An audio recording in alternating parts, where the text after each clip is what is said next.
Let's make 1 hour skillet cinnamon rolls. The first thing you want to do is combine your milk, sugar, and yeast into a bowl and let it sit for about 10 minutes until it gets foamy like this.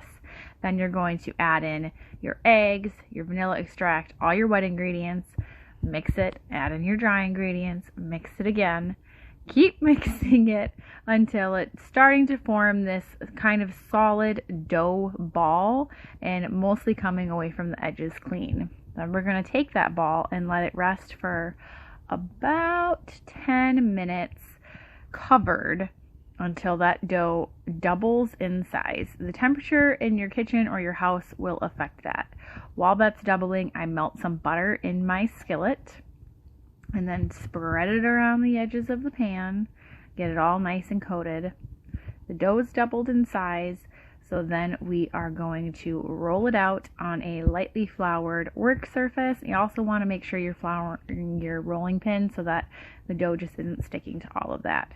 I roll it out into about a 12 by 15 rectangle. It doesn't have to be perfect. These aren't fancy.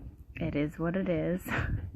And then I sprinkle my sugar and cinnamon over top. I love to use maple sugar. That is my favorite, but I am out right now. So today we used brown sugar. But just sprinkle all of that as evenly as possible over top. And then you want to roll it tightly into like a log shape. Then you're going to slice it.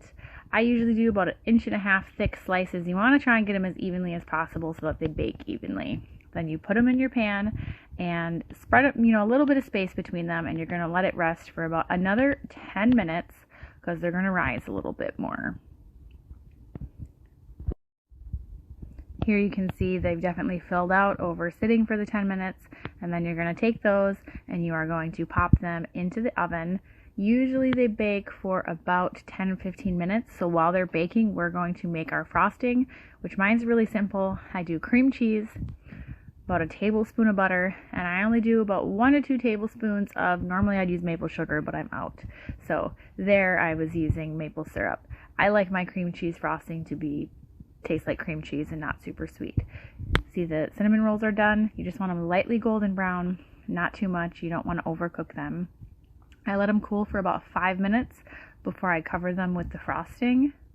And you can use, there's lots of different frosting options, but that's just the one that I like. I spread it all around nice and even, and then after that's done, it is time to eat as many cinnamon rolls as you can possibly fit.